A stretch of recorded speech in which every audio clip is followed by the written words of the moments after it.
other than, I do think having a passion outside of your career helps you in general. Helps you keep your mind open, gives you an outlet for your frustrations, and I think it also helps with creativity. So good luck. Jennifer? My name is Jennifer Drost, and I have a bachelor's degree from University of Illinois at Urbana in materials engineering. My master's is in chemistry from Illinois Institute of Technology. I worked for Amoco for a couple years, which is now BP, and I worked for Baxter Healthcare in medical devices for 15 years after that. 3 kids later, and I decided to take a small break from engineering, and I now teach physics at Huntley High School. But again, I would love to get into teaching more of the PLTW. My word of advice, what I wished I had done differently in college was ask more questions. I always was a little self-conscious. I felt like if I needed to ask a question that people might not think I knew what I was doing.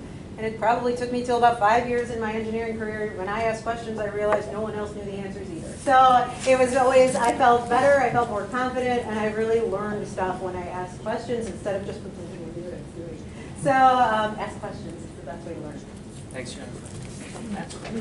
Good evening. My name is Matt Meisner, and I'm Director of Engineering for Aptar Food and Beverage. And my background is industrial engineering in Marquette University with a master's from Milwaukee School of Engineering and Management. And I guess I had 2 pieces of advice. I'll try to make it quick. One is any job that you take, you can sell to get your next job. So if you're in taking tickets in college, you're in a service. If you're working on a team, it's how do you know, on a project, how you work with other teammates. Or anything you can sell people related is just as important as technology related. And don't worry about figuring out what you want to do. Find out what you don't want to do. Get rid of that, and then move into the next round. Because it takes many years to figure that out, and what you can afford to get paid to do. So, thank you. Mike? I'm Mike Gaynor. You may have seen me before. I've been here a few times. My specialty, I'm an electrical engineer. My specialty is RF, if people know what that is. If you have cell phones, probably design some of the chips and things that on the sides of your cell phones. So I've been around for a while. I really don't have too many regrets, but the only thing I would say is I've stayed local. I grew up in the city of Chicago. My parents didn't have much money, and I worked my way through college. And looking back, it would have been more fun, I think, if I would have gone away somewhere to college. And like I think Mark did mention, takes part in some of the sports and some of the extracurricular activities and stuff. I was pretty much in the books the whole time. So. Thanks. I'm Brian Frederickson. I'm a customer support manager for NC Machinery, which is Mitsubishi Corporation. I actually work on industrial lasers. Everyone thinks Mitsubishi's automotive, maybe TVs, but we actually make industrial lasers. I've been with the company for 25 years. Started out as a field service tech, and now I'm customer support manager. I have 72 people underneath. What I would say is always follow your heart, do what you want to do, but find something you love and enjoy. If you're in a job that is just going to work and getting a paycheck, you'll never thrive.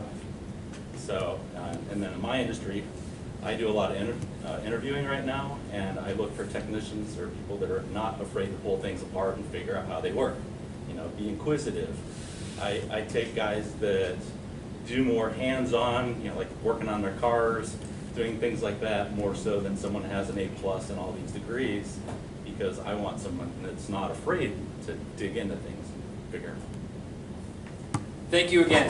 Thank you guys very much. Following suit on that, just so you guys know, tonight you're going to hear some of that passion. I didn't realize, I was thinking we got a theme tonight. We got fishing. You're going to hear 2 groups about fishing and 2 groups about dogs. So definitely people have found their passion. Other thanks, parents. Thank you guys so much for being here. Thank you for supporting your sons and daughters through this journey. Thank you for if there's been messes at your house over the last couple days, or maybe before that. I know we had the pallet project, so hopefully there was no flat tires from old nails floating around and those types of things. But thank you again for letting your children create build, tinker, destroy, rebuild. Maybe that meant some space in a garage. Maybe that meant some space in your house, but it'll pay off dividends in the long run. And then, of course, to the students. It was the quick version last one. I'll try to be quick again. But I had an absolute ball with you guys this year. I mean that. It's an absolute blast to have fun with you guys, especially these last couple weeks with the 10 o'clock. And for some of you guys, 12:30 at night, which is a bad thing, being in the lab. But absolute blast and fun, just getting to listen to you guys, get to learn from you guys on a daily basis. I don't know much about anything that these guys have created, whether it be from wiring and the materials that they use. They taught me so much in regards to the engineering process and whatnot, but more importantly, I had an absolute ball with all of you guys. So again, why do we do this? We've worked through that design process, so what you're going to hear tonight is that. Again, they get 8 minutes for their presentations, 5 minutes for questions and answers beyond that. You're going to hear the steps in the process that they've followed to come up with the prototype they had. More importantly, why do we do this? We have fun doing it. And again, as you heard the engineers talk about, find your passion. I hope for many of you guys, this becomes your passion and what you enjoy. So as you work through this, and in the years beyond, hopefully this experience was good for you. It'll be a nice soundbite for internships, maybe for your first jobs, but more importantly, hopefully you had fun, and this will be a class that you remember doing some fun things in. And on that note, we're going to get underway here in just a second. So if you guys want to get yourself set on that presentation, get going.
Good evening, ladies and gentlemen. My name is Josh Sengel. My name is Jared Clark. And we are Hope. So for our promise statement, we had one unable to receive medical services. The average everyday fisherman reports over 70% of the time that he or she does not have a way to safely and sanitarily treat fish and hook-related injuries. So to justify that this was a problem, we took, from our public validation, we took a survey within the Chicagoland area, and we gathered 65 different responses from all that were from amateur fishermen, with a combined response indicating that 96% of the people that were surveyed had experienced or had known someone that had experienced a fishing hook-related injury. Going on to our expert validation, we contacted Berkeley Fishing, which was one of the first people that we emailed. We wanted to, are we heading in the right direction? Is this actually a problem? You guys hear a lot about this. And then we wanted to approach it more from the medical side. So we talked to 15 nursing students at Texas Christian University to gather information on what are some of the current methods used in operating rooms, how can they apply to on-site treatment. And then we talked to Dave Kranz from Dave Bait and Tackle, and for him we just wanted input on maybe the direction we should take. And after talking to him, we ultimately decided that we should have some sort of tool as a post-injury treatment. So this is like a graphic of the problem. If a hook gets caught in your finger, the way that people will show you is if this is stuck in your skin, you would push on the bottom of the hook so that the barb is out of the skin, and then you pull it out really fast with a piece of line. But if you don't push hard enough or you don't pull fast enough, the barb will catch on your skin, causing more damage. So for our solution, we wanted the hook was stuck in your skin there. you would push it out the rest of the way, and then you would just cut off the bar, so then you could just pull the hook the rest of the way out without harming yourself anymore. So here are some of the direct results from our survey. As you can see, we have a combined total here of 96%, validating that this is something that has happened in any number of their fishing excursions, as well as almost 77% overall problem validation. So our initial solution was just a plier type tool that once you pushed the hook through your skin, that you could cut off of the barb and then pull it out without harming yourself anymore. So eventually we decided to pivot because we found that we couldn't really distinguish it from a Leatherman tool or something else that you would already carry in your tackle box. And we decided to go more as a preventative measure for hook-related injuries altogether. So we wanted to make sure that our new solution, because we had already spent money on the previous, what we thought was going to be our solution, we had an even more limited budget, as well as the other prototype was hard to manufacture, so we had a decreased amount of time to get a new one out. And that was because we had failed to oversee that we didn't have easy access to a milling machine. We thought we had easier access than we did. So for our second solution, we designed a thimble-like cover that goes over the barb of the hook, so that when you're tying on lures or taking off a fish or just pulling hooks out of your tackle box, you wouldn't be able to hook yourself. So some of the existing products on the market, as you can see here, are primarily used for storage. And what we wanted to incorporate was, something that you could use whilst fishing that wouldn't impede on your ability to fish or the number of fish that you catch. So basically how it works is you have just a normal hook with nothing on it, so you would be able to hook yourself.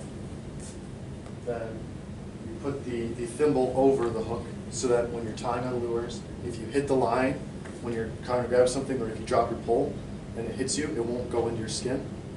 And then if you leave it on, which you can, when you set the hook, it would actually slide down, exposing the point and the barb, so you would actually be able to hook the fish.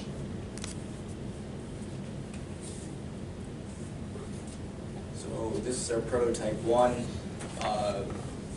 What we had initially designed here was a solid base at the bottom with longer barbs, and what we had found in our testing was that it was very easy to set the hook, too easy that it wasn't even solving the initial problem, so we needed something that was a bit thicker and had the barbs that were less pronounced in the beginning.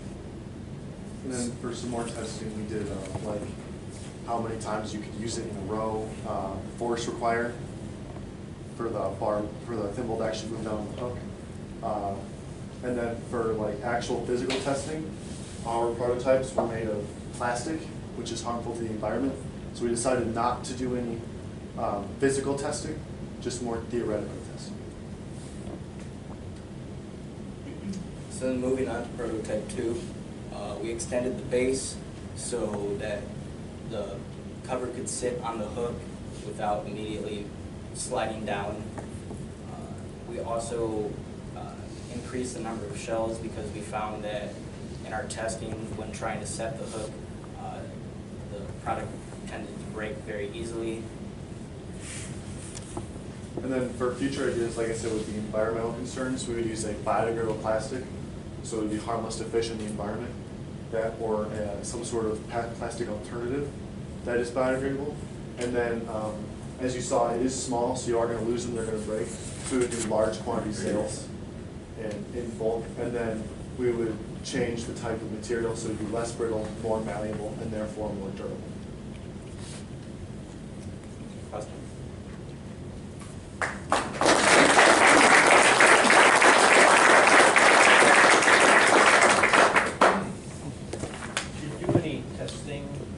have a shaker table or anything here, but, you know, it's gonna be in transit, you're gonna have it in your tackle box, whatever, driving out.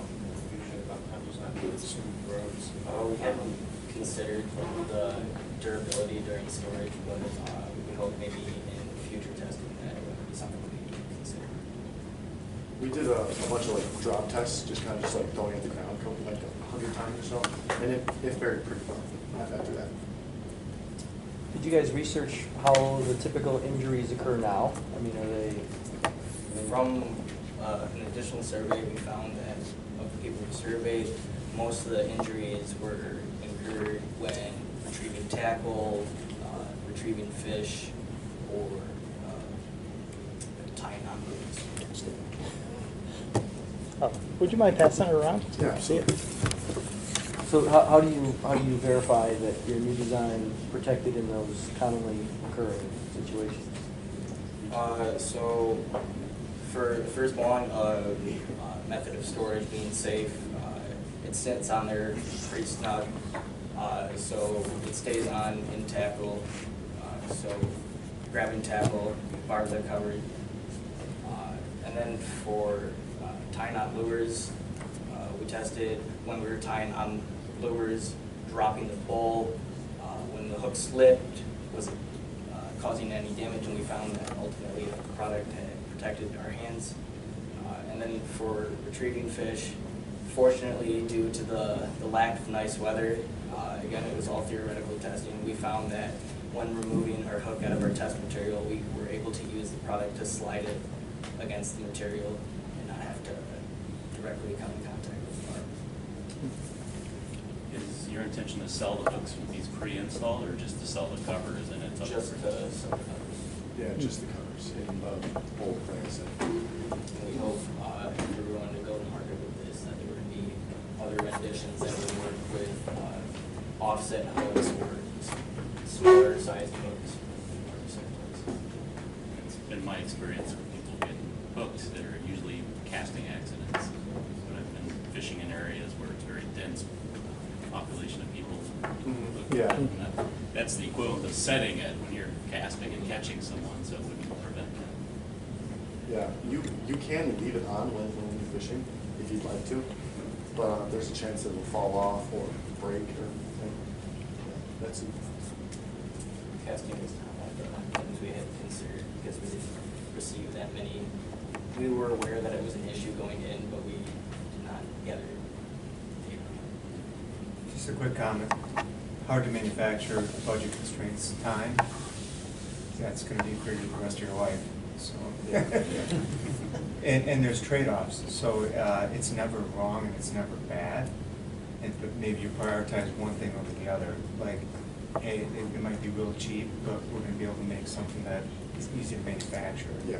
So, you know, not to be discouraged, but those are going to be challenges, and there's definitely going to be trade-offs on what people are willing to pay or what you can actually do.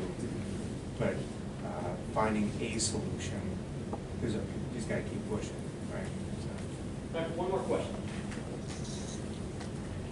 Mike, you specifically said that you didn't do a lot of physical testing on the product because the plastic is harmful to the environment. Yeah. What is the current prototype made of? And I know you said in your presentation that you were planning on using a biodegradable plastic. Had you investigated that and had any options for that? Yeah.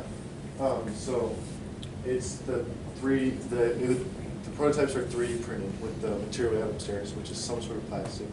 And like plastic to biodegrade takes like hundreds, maybe thousands of years. But the biodegradable plastic, which is what I looked into, it could bring that time down to like 2 or 3 months. And with how small it would be, it would bring it down even more. All right, thank you guys.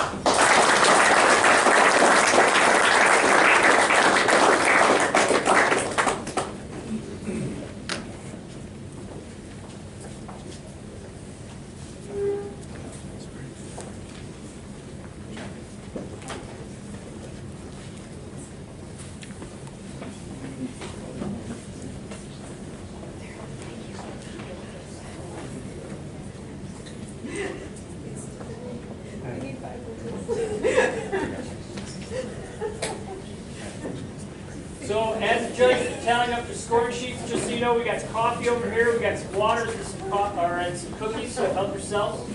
I do not want to take all these cookies home.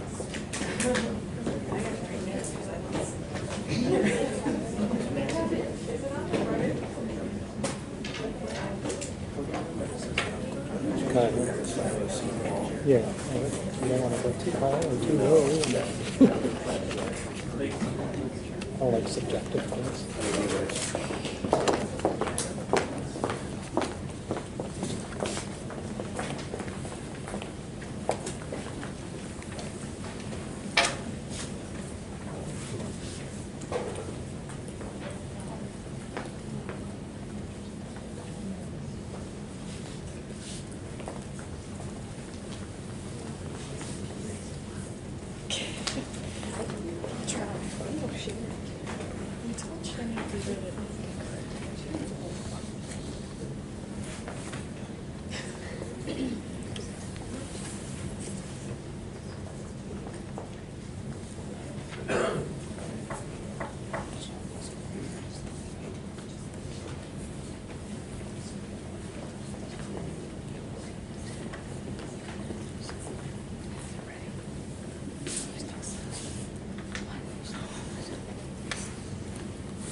All right, lady, whenever you're ready.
Good evening. Our names are Peyton Phelps, Emily Jepson, and Shannon Batliner, and we are the creators of the Life Harness. So my dog Duncan, a 10-year-old terrier mix, suffers from a collapsed trachea, and this is the result of years and years of pulling on his leash while wearing a collar or harness. And as a result of that, he struggles to breathe when he exercises, and he chokes frequently. So our mission was to engineer a harness that dogs like Duncan could wear and also prevent this type of harm or injury in healthy dogs. 71% of dog owners found that their current dog walking device causes injury or discomfort to the neck and chest area of their dog. We sent out one 2-question survey to Prairie Ridge and 2 local neighborhoods, and what we found was that 71% of our consumers found that their dog or dogs showed signs of discomfort from their currently used collar or harness, and 75% of them wished that there was some type of innovation on the market to prevent this kind of injury and solve this issue. When validating our problem, we also sought after expert advice. Our first expert was Susan Schultz, the practice manager at Crystal Lake Veterinary Hospital. We took away 3 main injuries that can occur from collars and harnesses. The first was that collars can cause lacerations and rashes, and along with harnesses. The second was dogs' teeth can get caught in collars and cause broken jaws. And the third was collars along with harnesses can cause a punctured trachea, which can lead to bad things and impaired breathing down the road. Our second was Jordan Witakowski, an associate at Paws on Pingree, who said dogs are in their collars and harnesses for way too long. They should only be wearing their harnesses or collars for about an hour at a time and should have nothing on them for the rest of the time. And our third was Dr. Leslie Fraley, a veterinarian at Banfield Pet Hospital, who said that none of the harnesses attached to her pet hospital, which are sold in the PetSmart, had fixed this problem, which is a major issue for all the harnesses on the market. Our group then decided to research on Amazon existing harnesses solutions. We found through the consumer feedback that the buckles were breaking, the harnesses were not durable, and they were made out of a cheap mesh and often frayed. Some of the similar sentiments that we heard from Amazon reviews were echoed in our own surveys that we before mentioned, and a lot of those themes were the redness and rubbing from wearing a harness, and also one consumer even noted that their dog actually passed out from being choked too much on a walk because of their collar that was directly on their neck. So with all of this research and surveys, we moved into our three initial beginning concepts. Our first being a noise warning device, which included an electronic component that has a force sensor in it that alerts the owner if the dog is being pulled on with too much force and is in danger of being injured. Our second is a backpack harness that features a storage compartment so the owner can put their keys or something in it while they're walking so they don't have to hold it. And our third initial concept was an ageable harness that transforms in size as the dog grows up, so it can wear it as a puppy as well as an adult dog. We took all of those three concepts as well as some of the existing solutions, put them in a decision matrix, and some of the most important factors we considered were safety, comfort, and cost, because we wanted to make sure that we were actually solving the problem we set out to solve. And so with our results of the decision matrix, we decided to move forward with the lowest scoring combination solution of the best scoring ideas here, which turned into prototype 1. So as you can see, we have our initial sketch of prototype 1. We also have a picture of the physical prototype on a dog. Now, as you can see, there's a pocket, a backpack pocket.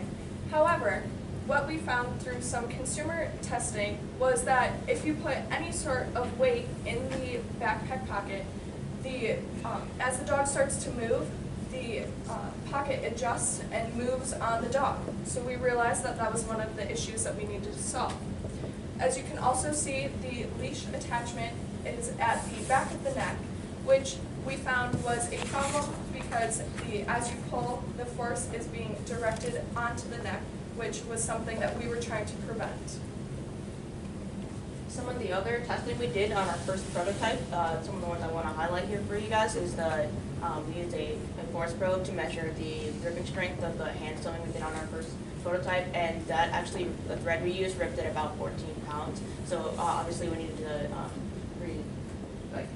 use a stronger thread material for our next design. And then another important test we did was waterproofness, a qualitative waterproofing test of both the material for the panel of the backpack as well as the pocket we were incorporating into our design. So we wanted to make sure that anything that was in that pocket wasn't becoming wet, and also the harness was water resistant. One of the important direct consumer feedback we received as the dog was wearing the harness here, Katie mentioned the leash attachment is on the neck. So as you pull back, it bunches and even falls off the dog. So that was something we needed to fix. So as we moved from prototype 1 and prototype 2 with all of our testing, we wanted to make some important changes, including the waterproof material to make sure everything was safe in the pocket, as well as the straps and the back panel being incorporated into the same fabric, because as we were testing, the straps ripped off, so if it was made of the same material, it would be less likely to rip off. And then also, the shape of the backpack, it was directly modeled off of the backpack that we were in school, a human backpack, and what we found with it munching, that we needed to model it off of the anatomy of the dog and not the anatomy of the human. And the fourth thing on here is that, as I mentioned, the rip strength of the thread, so we decided to move forward with our second prototype constructing using industrial sewing rather than machine and hand sewing it ourselves. build our first prototype, we used completely reused materials from a backpack. So the straps, the back panel as we like to call it, the pocket, the nylon webbing, the buckles, all that was from a small backpack.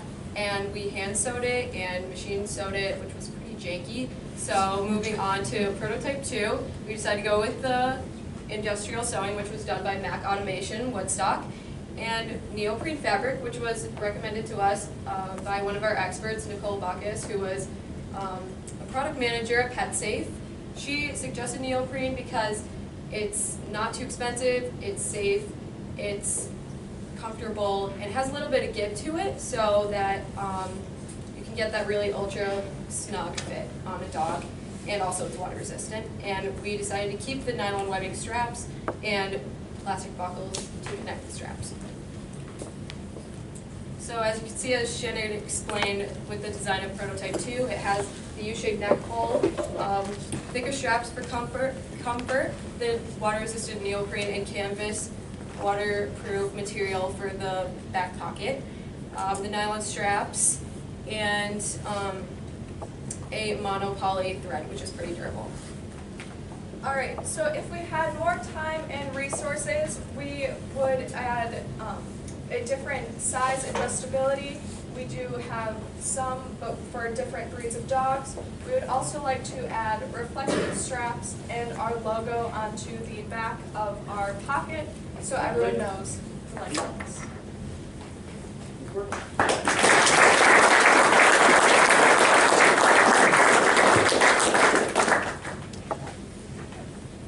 Okay, quick question. The prototype process, just in general, did you find it very frustrating? I mean, it's a big, big phase. It sets the stage for everything, but just general comments about that whole iteration process and what your thoughts were. It is a little tough testing on dogs because they're so unpredictable. They're not like humans, and they also can't give their feedback. So you just kind of have to trust their owners on giving the consumer feedback. But yeah. Yes, that was one of our big things, obviously because the dogs can't talk. So we had to, especially if we were there, we had to see how the dog was reacting, see if it was nudging anything, if it was pulling on the straps, if we had to see their behavior and base our work off of what we were seeing and how the consumers experienced the product. Did you go back to, in particular, the veterinarian and show your product and get inputs or any?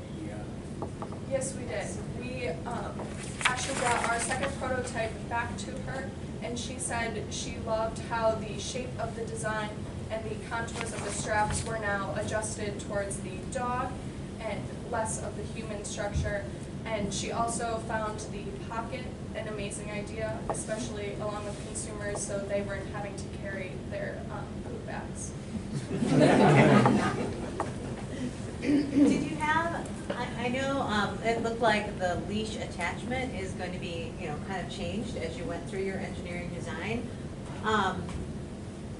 And is there any difference between where it's best, that leash attachment is best for the health of the dog versus controlling the dog when you're on a walk? I know some of my pets are not necessarily the most well-controlled dogs, and so if it's further back, like away from their neck, does that impact control? That was something that we found from the veterinarian. She told us that the placement that we had for the D-ring on our first prototype was probably the worst place to put it. Okay. So we moved it back a little bit to make it safer, but also she said that anywhere around the middle of the dog or even the front here would be good for the control, but obviously what's unique about our harness is that it doesn't go across the chest, so we couldn't put it there, so we put it on the back. You had mentioned durability being one of the limitations of the current products out there. How did you test yours to show it was more durable? One of the things that we did with our first prototype actually is we took it outside school during class one day, rubbed it all in the mud, pulled the straps. It was so dirty. I brought it home, put it in the washing machine. It was 100% machine washable. All the mud came off. None of the straps ripped off. So that was one of the important things that even with our first prototype, which we didn't think was that durable, with the stitching and stuff, that same durability carries over with our second prototype, even though we didn't get a chance to actually wash that or rip it apart or anything. We also did some force testing, which we said in our presentation we took, a force probe, and we pulled on it and saw exactly how many newtons it took to rip off a part. How much was that? Or do you, I mean, I know that's off the top of your head, but. The stitching of this ring right here, There's not. that was 14 pounds, and then also like the strength of the actual rings is around 80 pounds, I believe, so that the rings won't snap if anything's attached to it. So we have that. So would another design potentially be to be a little stronger if you've got like a Rottweiler or something? Yes. Yes. Time for one more question. One thing that stops people from inventing things is they think someone else has done it. How exhaustive was your search, and what is unique and maybe patentable about what you've done, or do you feel there is something that's unique enough to One of the most pursue it? unique aspects of our design, I think, is the combination of like the storage compartment as well as being a safe harness, because there are harnesses out there that have like large storage compartments on there, but they're very bulky, they're very uncomfortable. So what we have done, I think, and they agree that one of the important aspects that we integrated was the comfort, safety, as well as the storage option in there, to have the combination of ideas that really makes it stand out from other things that not a lot of other products have that combination on the market. Yeah, we did a lot of patent research and research on other products, and there are some harnesses that will go low on the chest, but there are none that just completely do not go on the chest that we saw. And then we saw some dog backpacks, but those were not intended to be harnesses. Those were more for like cute things that you put on a chihuahua, like a little backpack. Well, just keep that in mind if you pursue it too. Don't be afraid to file a patent. Thank you, ladies.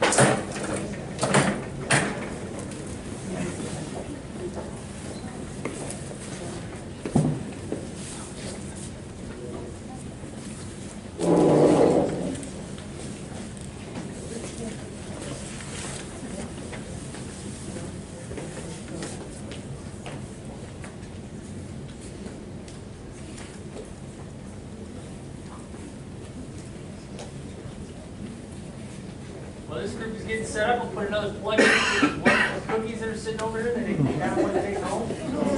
Yourself and eat up.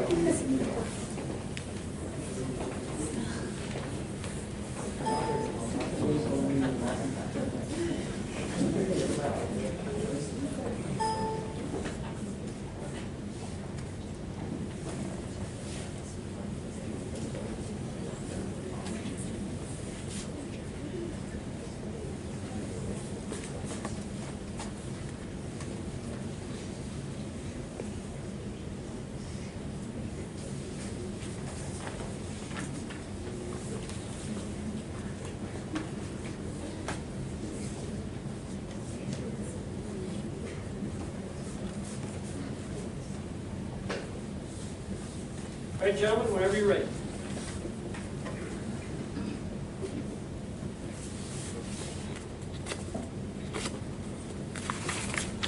Hi, my name is Owen, this is Patrick, and this is Jack, and we are Easy Crate. This is my dog, Honeydew. This is her in her reindeer hat. This is Owen's dog, Winn-Dixie, and Jack's dog, Maya. See, here at Easy Crate, we're dog people. We love our dogs, and we know you love your dogs. But we also understand that sometimes it's hard to give your dog everything they deserve. That's why we set out to make a better dog crate. It's portable, so you can bring it anywhere. It's durable, so it will be yours as long as you need it. And it's collapsible, so you can store and transport it easily. We've built this product with your dog in mind. The Easy Crate is made to keep dogs happy, because that's what we're all about, making loving your dog as easy as possible.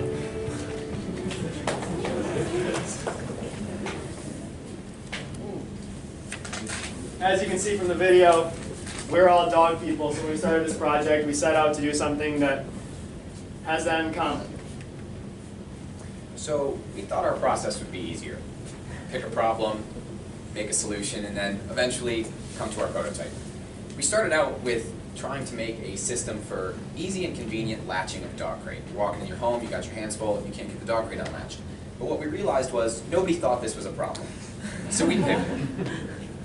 And we came to our current problem, which is that a majority of dog owners surveyed that use crates in their homes on a regular basis value either collapsibility or portability most. However, the crates on the market with these features aren't durable. So we took a comprehensive survey of 250 dog owners online and at our school, and we found that 70% either valued some combination of portability, durability, and collapsibility, as well as safety was important for every single dog owner, not just the 70%. And so also validation from a local expert, Wyatt's Pet Services, said that it was difficult to lift the crate sometimes, and dogs could get out pretty frequently, not like super frequently, but often enough that it was an issue. So as you can see, we explored previous patents. Looking at the collapsible wire crate, it only collapses to the size of its largest side, and that was a big issue. It's hard to carry, and most importantly, it is extremely dangerous.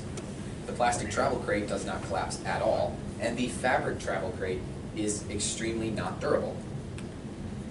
So with all this research, we kind of found that there are a lot of crates on the market that can either be portable, can either be collapsible, can either be durable, but there's nothing there that's good for all three of them. And that's what we set out to make, is a crate that can fit in that niche in the middle, that can be durable, collapsible, and portable all at the same time.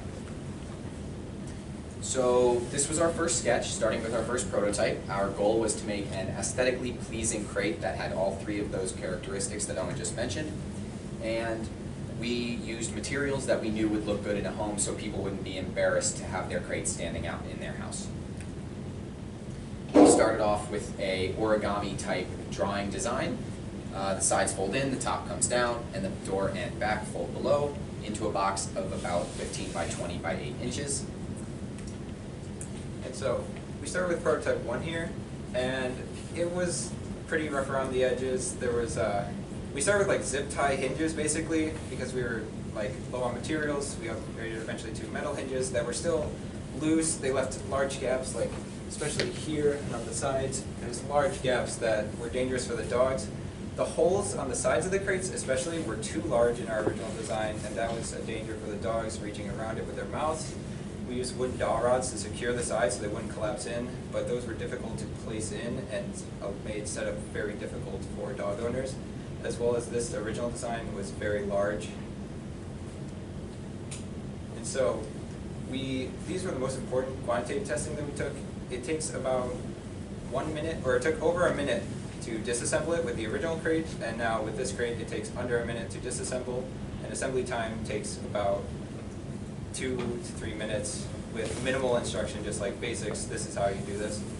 And it can hold, the first crate could hold up to 50 pounds on the top, and this one even more. So you can place something on top of it, using like a table, something kind of sturdy around, so it's not going to be like just there and take up all that space without having any functionality besides a crate. As well as for the first prototype, the hinges would either break off or the wall would break because it was 1/4 inch wood, so it only took about 14 pounds of force to actually break the wall or like take off a hinge. As well as it was not very aesthetically pleasing in the first one. It was really, really big, honestly. We could fit Owen in it entirely. It could be pushed down, it's not that sturdy, as well as the hinges were pretty loose and could fall out either. So we started by talking to Bob Miller, the Vice President at Free Spirit Siberian Rescue, and he gave us a couple of tips on the size of the holes of the crate, making sure they were under 1 inch to ensure safety of the dog. And he also recommended a couple different breeds, labs and poodles specifically, to test the crate in, although we were not able to get our hands on one of those. We also talked to Matt Riemenschneider, engineering manager at Imperial Woodworking Company. He gave us a very cool shop tour, let us kind of see how we might go about processing this crate if we took it into the future. And he also provided us extremely good insight on the construction of the crate, the latching system, the hinges, and he generously donated the wood and sauce hinges that you see up there today. So taking all this research and testing into account, we set out to build our second and final prototype. And what we saw was that the best way to go about doing this would be to use a CNC router on it. And what we took was one big 4x8 sheet of plywood, which you see here. And we cut out each of these side panels, each of these tops and bags, the door frame, the door, every piece on this crate off of this one big 4x8 sheet of plywood. And it was, on the left there you can see a model of what one of these cuts would look like as you took it off of the CNC router in the CAD program. And it was a really cool experience learning how to use a new tool like this, because none of us had ever used one of these, to see for the future what a career option might be for us. So moving into the final prototype, if you want to bring that out, we used 3/4-inch apple ply wood with white laminate on the faces, leaving the sides exposed to get that layering aesthetic design. We used 18 sauce hinges on the sides, top, and bottom to ensure smooth folding. We used oak wood as latches in the sides, securing those sides so that they wouldn't bend when assembled. We also used natural leather imported from Slovenia, and 64 1/4-inch neodymium magnets to keep the crate closed when it was in its collapsed shape. So now we're going to demonstrate a disassembly. You will remove the leather straps at the top. You will raise the latches on the corners, magnetically locking into the top of the crate. The sides bend in. The top comes down. The top folds in half. And the door and back are brought in when folded completely. Now, it's important to note that this crate does in fact weigh 60 pounds. However, in the future, we would be making this with a much lighter weight material, and that would increase assembly and disassembly time tremendously because it'll be so easy to lift. Owen? So in the future, like Patrick mentioned, we wanted to use a new material, specifically a plastic. We were looking into something that would be sheet milled, similar to how that was a sheet of plywood, something that would be a sheet of plastic instead, so it was more lightweight. We would also use handles so that it would be easily transported, and a slide-out tray so that you could have your dog easily clean up any messes, as well as the front and the back be more attachable. So through this whole process, we figured that we had some ups and downs, but I think we made a remarkable solution. Thank you. Any questions?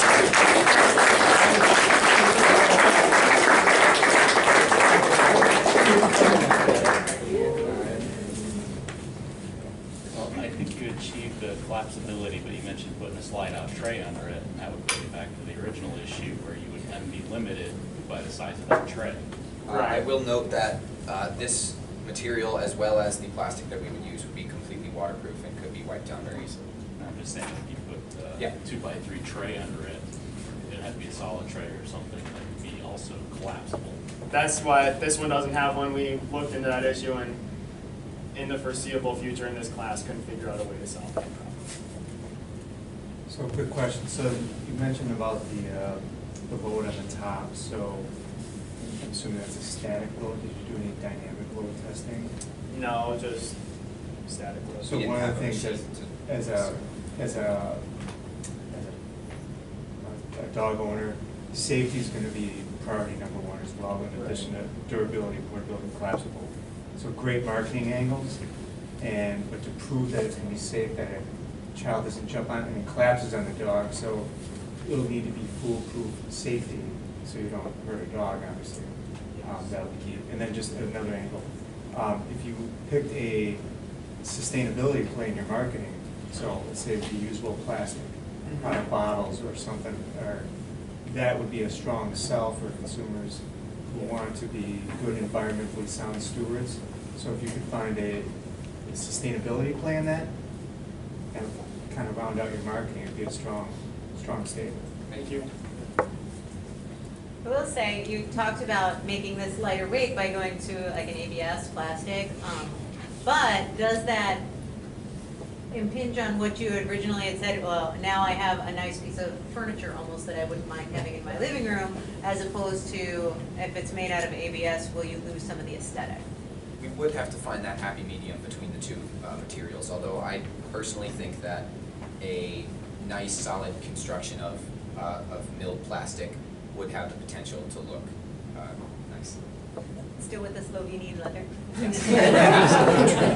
took us a month to get. Did any of you try your own pen in that? Our dogs were too big, but we did put one of our friends' dogs in it. The owners are actually back in the Yeah. third row, so you can talk to them about their dog if you want.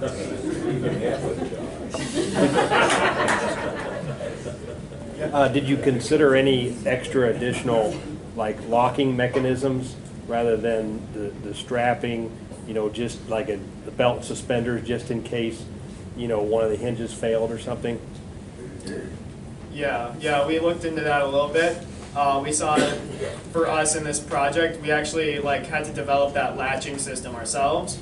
We couldn't find anything really on the market that we could apply directly to this crate to have it. So we looked into more safety, but with this project being on a limited time constraint, it wasn't feasible to have that extra safety aspect. And the latch concept is completely flush with the sideboards, which allows it to fold completely flat. Did you test how easy it was for somebody not you taking it apart and putting it together again? Yeah, so that's what our assembly and disassembly times. We gave them simple instructions that that just like you would see in an instruction manual in a regular product that you use every day, just something like that, and they were able to assemble it in under 2 minutes and disassemble in under 1 minute. Was there any concern with the hinges on the side? I know if a dog pushes on that side or leans on that side, was there any concern of the hinge durability or the up and down uprights, that being like just an open piece of wood that might get pushed through? So starting with the sauce hinges, they are the best hinges on the market in terms of a wood hinge, thanks to Mr. Matt Reemschneider. And the geometry of the hinge prohibits it from coming out, so they can't be pushed out, and they are extremely durable. We did also consider using metal for the sliding latches, although we couldn't get our hands on metal and cut it down in such a short time span. One more question. Could you guys reassemble it real quick? Yeah, one of these, just one of you. One person. I got it.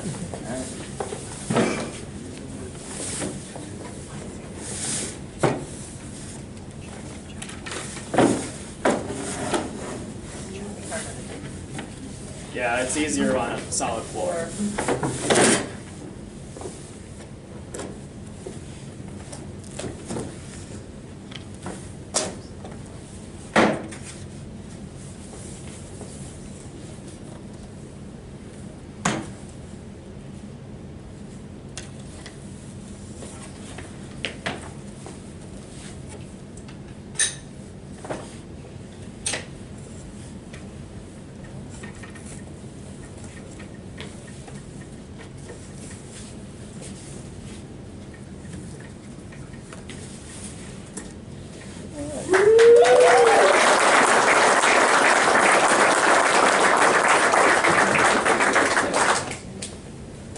Any other questions?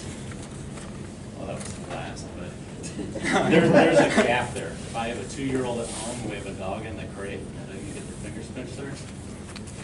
That is something that is a concern to us. That was obviously, we were concerned with that with the first prototype, because we had big gaps with the door hinges on there, and that's why I moved to the sauce. The gap decreased significantly, but it's still there and it's still a problem. We would look into that going. All right, thank you, gentlemen. Thank you.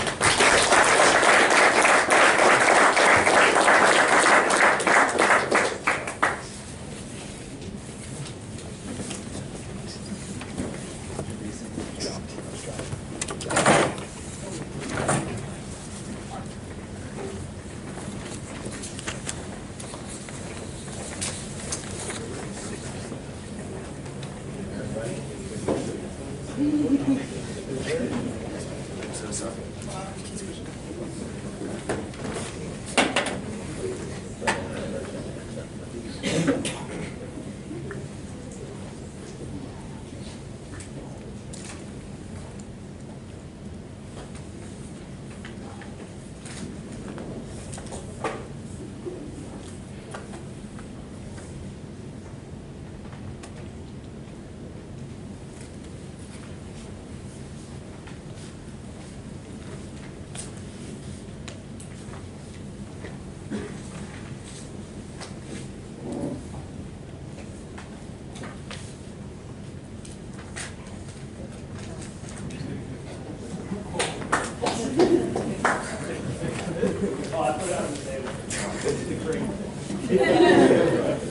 Gotta keep it safe.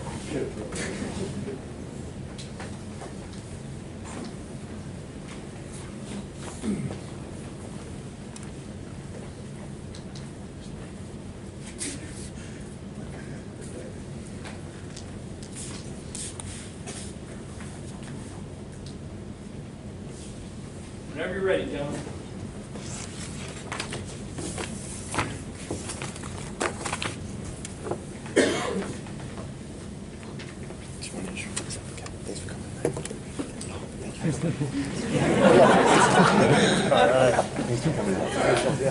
Thank you for presenting.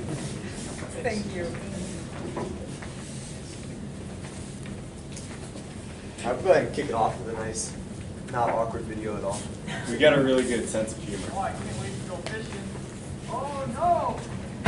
Darn it! See what we got today, boys. All plastic. Where's my wacky word? I don't even need all of this. I only use 3%. I'm not trying to catch a river monster. We've all been there.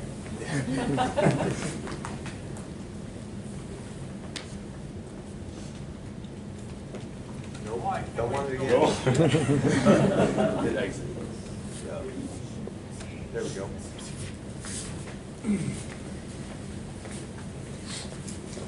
Alright, so my name's Kevin. I'm Daniel. We're here to show you guys, not the video again, a better tackle box. So to start out, we'd like to show you some existing solutions of the most popular tackle boxes on the market today. As you can see, they're heavy, they're bulky, but they do offer exceptional storage.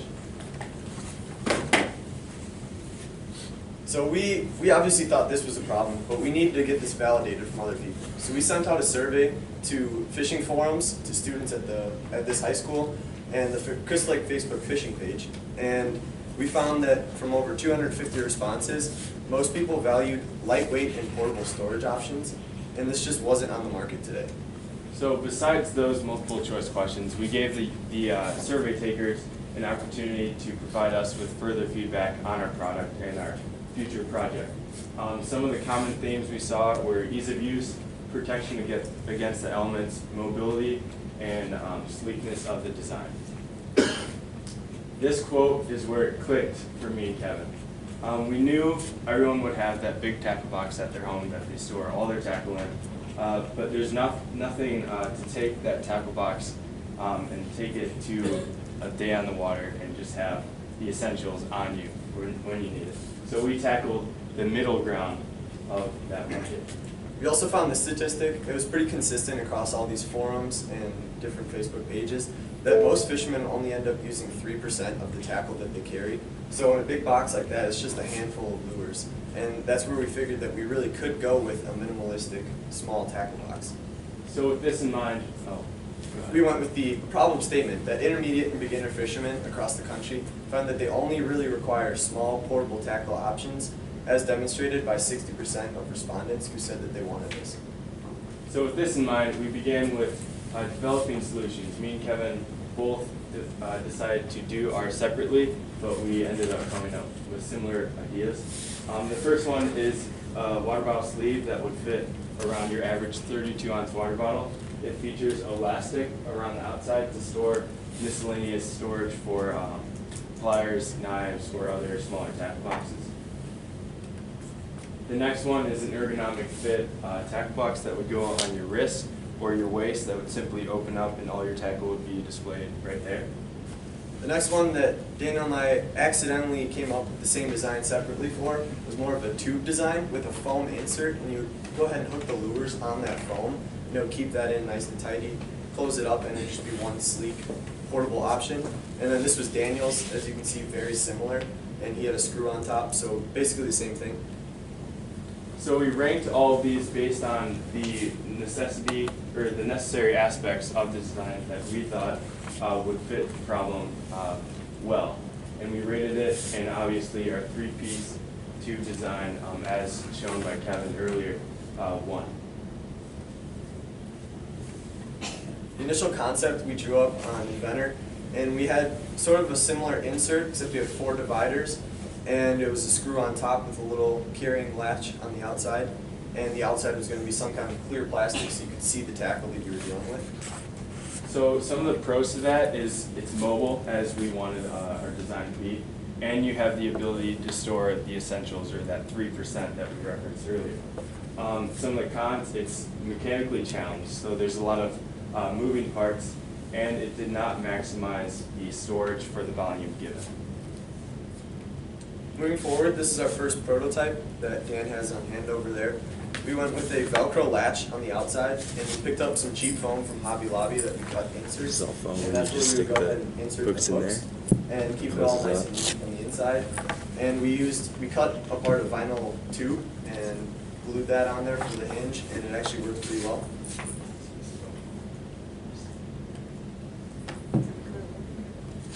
Some of the testing that we ended up doing for this first prototype, I'll go ahead and talk about some of it, and then once Dan's done, he'll go ahead and finish up. We fit about 20 different lures inside this tackle box on each half. This was a picture of the foam after I inserted that hook in and out for 200 times. Obviously, there's minimal damage. It still functioned well.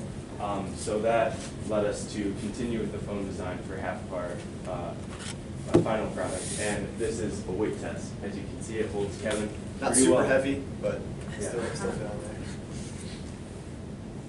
For our experts, since we're just high schoolers in an engineering class, we need some expert opinions. We talked to the Prairie Ridge bass fishing team to get the consumer side, talked to the participants and the coaches, and got what they would want and something that they'd actually use in terms of aesthetics and functionality. Also talked to Dave Krantz at Dave's Bait and Tackle, had multiple meetings with him, and also got that consumer aspect and also the technical side, because he's an expert fisherman himself.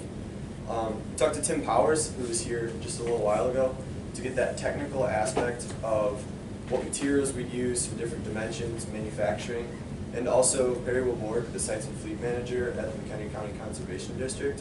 And he is a super passionate fisherman, and he had a lot of interesting input in terms of color and material. So we took all this into consideration when we evaluated our first prototype. Once again, it was mobile. It had ability to store those bare essentials. It was easily accessible compared to our first initial concept. However, there is no method of carrying it when your hands are full, as they often are when you're fishing. And once again, it was heavy, and yeah. So this leads us to our final product, which Dan and I think is quite the catch. We call ourselves Aquamar, just 2 words that are kind of associated with water and Daniel Lamar, I guess. We got a lighter design using industrial strength Velcro on the outside that Daniel's going to walk around and show you guys. We found a company called Lure Lock, and they manufacture a really sticky adhesive that we line the top with. And this allows you to throw the lures and weights on there, hold it upside down like Daniel's going to do right now. And it all stays in. So this is something you can throw in the back of your car, you can jostle it around, and everything's going to stay nice and tidy. We also had a 3D printed divider with magnets on either end, and that's going to keep everything separate and nice and neat in there. We stuck with the foam on the bottom because it works really well for single hooks. The treble hooks are better going on the top. For those of you who aren't super big fishermen, wouldn't say I am either, that goes a lot easier on the adhesive. And then you can put soft plastics in the bottom because it's not getting stuck there either. Thank you for your time, and we're open to any questions.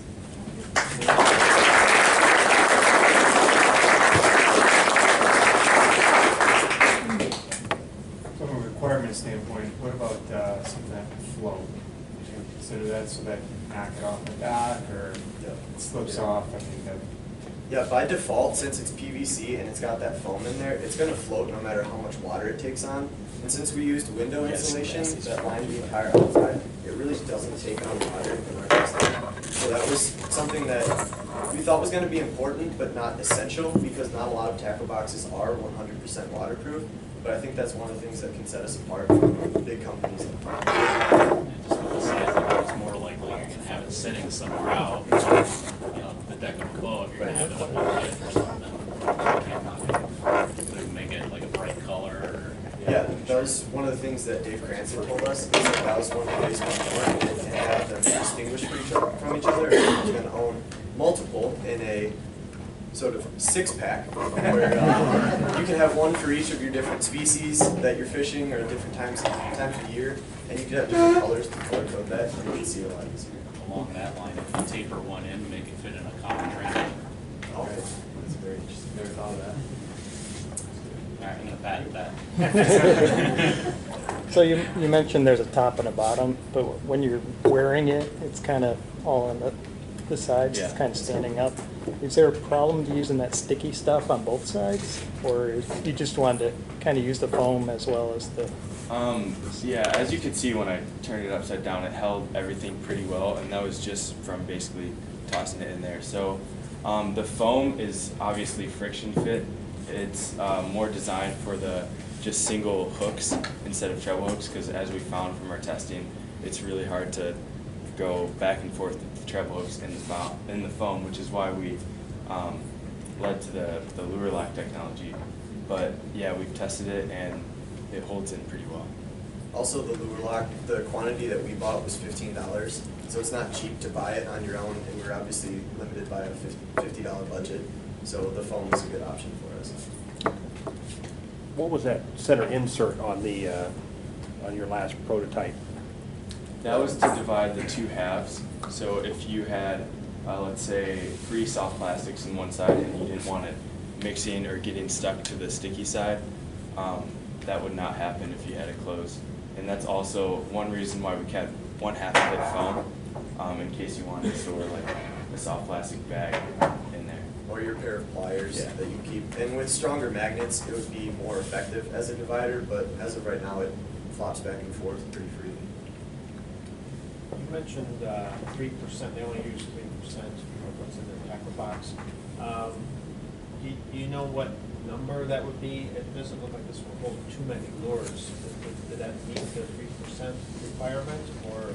From our experience in talking to consumers, especially the bass fishing team, and then really just people around school, because that's one thing that we didn't do as well as we could have if we had more time, was talk to more consumers and see if we would fit their needs. But from the reaching out that we did, most consumers said that it would fit their needs. Yeah, it's also designed around it, just like an average day on the water. So you're going out with your kids, as Mr. Kepin always does, and you're taking them fishing. You only need a few lures. You don't need that big hefty tackle box to carry on you. Yeah, I just wasn't sure if 3% was Yeah. 5 lures or if it was 20 lures. Yeah, it does vary based on your average tackle box.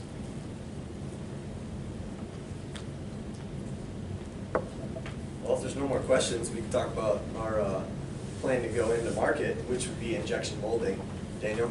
So we talked with, is this legal? Can I get this? 5 seconds left for question. Okay. So we talked to Keith Wagner from Fabrique. He's the president there. It's just down the street in Henry. They're an injection molding company. So that's also something that we try to replicate with the final prototype's hinge, is a live hinge. Keith talked to us about that. So basically, if we injection molded it, the two sides and the hinge would all be one piece. So it would be a lot more durable, lightweight. For pricing, yeah, it's definitely beyond a $50 budget. It costs, what Keith said, would be 60 grand for a final production mold. So yeah, that would not be possible for our budget. Yeah, but if we wanted to go further into production, and obviously if we got the funding, that's the route we would take. So I like that. Biggest opportunity there is for material selection. Yeah. So again, from the sustainability, you can cut your from a virgin resin versus you can buy cheap recycled resin or materials a lot cheaper. Again, it's a better marketing story and will help it. Now, more difficult to manufacture from the standpoint of you can't do as much with recycled, but you would have an endless supply of material. So that's a great opportunity. You don't need something that's like a cosmetic plastic. You need a durable, and there's plenty of bio resins out there, and PCI, which is a post-consumer resin. So thank you very much. Yeah, for the the material we would use, it would be polypropylene with UV additives to protect, obviously, your lures and soft plastics from the sun. And Keith said that would be under $1 per pound. So it's a lot cheaper than the waste grade PVC. And then if we're using biodegradable stuff, then it's even cheaper. Yeah, it's the only way to go if you have a choice. Once you go the other route, it's hard to go back. Thank you, gentlemen.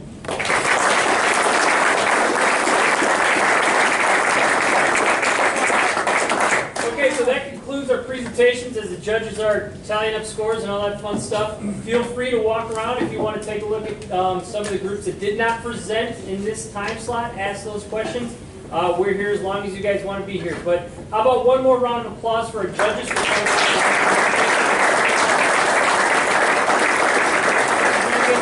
Excellent job. Nice work. Great work.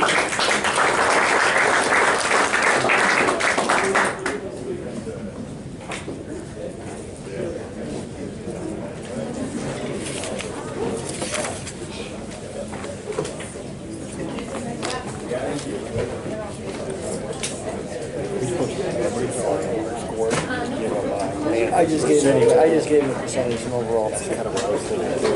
I didn't my calculator. I was going to say, test, I kept it. Yeah, I thought this was volunteer judging, not a...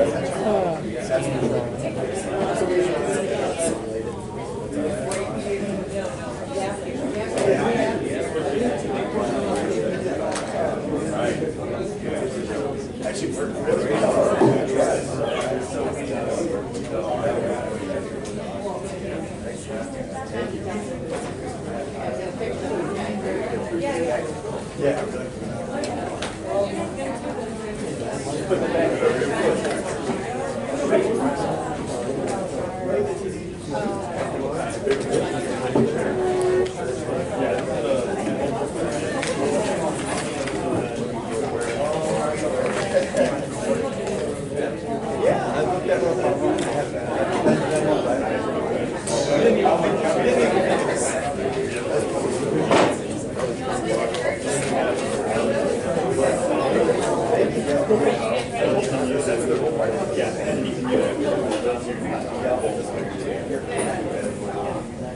Very serious, maybe the very serious part. And now.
Playing baseball?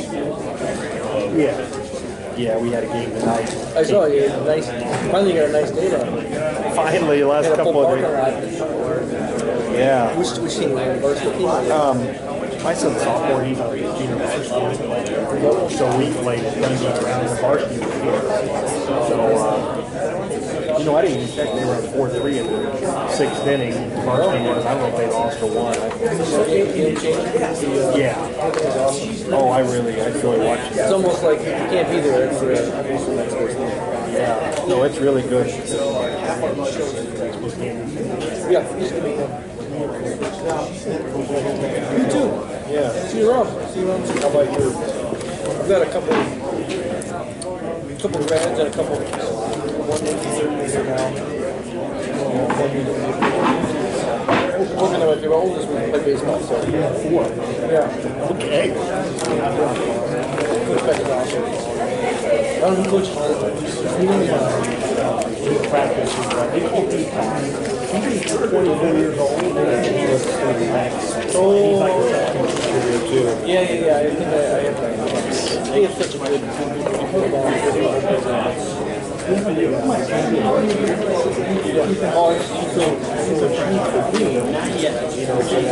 I teach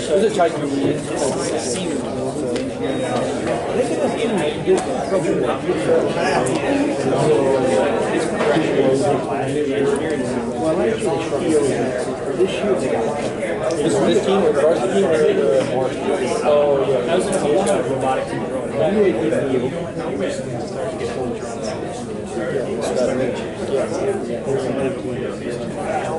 Yeah, all night.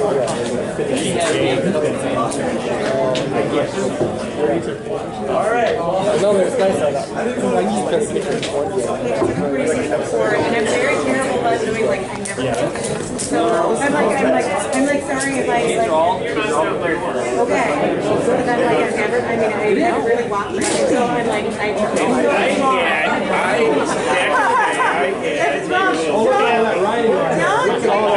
don't deem all the kids like if they're finally gave them not a great day. I was like, oh, I don't know. Okay.